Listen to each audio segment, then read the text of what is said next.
Peace, everyone. Matt Guyton, back for week 2 of my blog.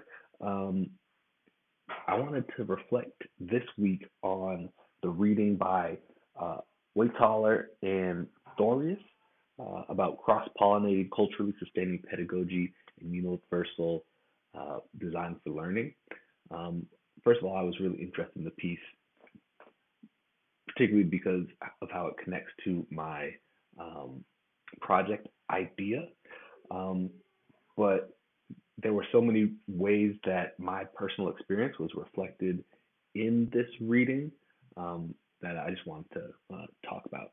Um, my experience professionally as a teacher and also as a student was really reflected in a lot of what Waitaller and Thorius wrote about.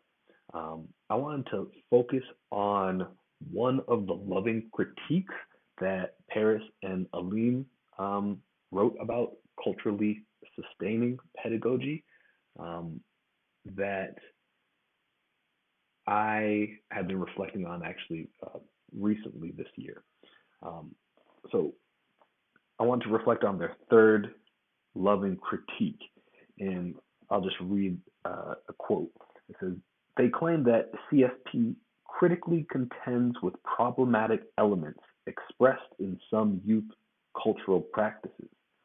Traditional asset pedagogies understand students' cultures as positive, progressive, and emancipatory. Yet, youth cultures can also reproduce hegemonic oppressions such as racism, patriarchy, and homophobia. For instance, considerable asset pedagogy research has focused on the emancipatory aspects of hip hop while ignoring the music's homophobic and sexist aspects. So that was that really spoke to me, that quote, because it was similar to a reflection that I had about um, hip hop in one of my classes from first semester. And I'm just going to quote myself, read from my uh, paper that I wrote. Um, I wrote, I made a connection to one of my favorite hip hop songs and how it exemplified um, something that we were learning about in class, and that was um, particularly the um, the use of counter narratives, historical counter narratives, um,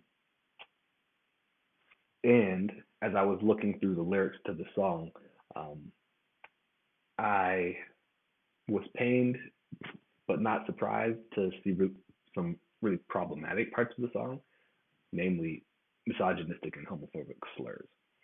So I wrote, hip hop was my first love. I love that it can be a call to arms, like Beyonce's Formation, inspire resilience, Kendrick Lamar's All Right, and expose society's ills, Grandmaster Flash, the message.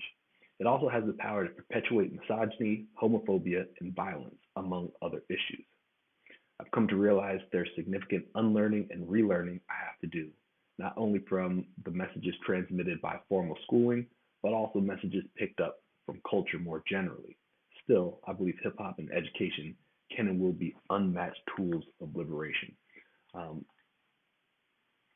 Hip hop has been uh, really important to my own education.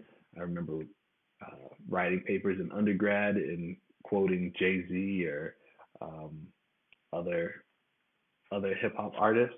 Um, as an educator, my first job, I formed a hip hop club, which really engaged particularly some of our um, English as a second language learners and immigrants to really, one, learn the language, learn a facility with English, as well as build a community, among other things. I also have a hip hop activity that I run at my middle school, which similarly allows students to express themselves, express their identity in ways that are engaging and connect with their own interests. So again, love that article.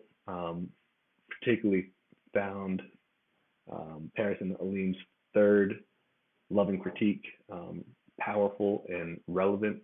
And yeah, just keep those fire readings coming. All right, I'll see everybody in class.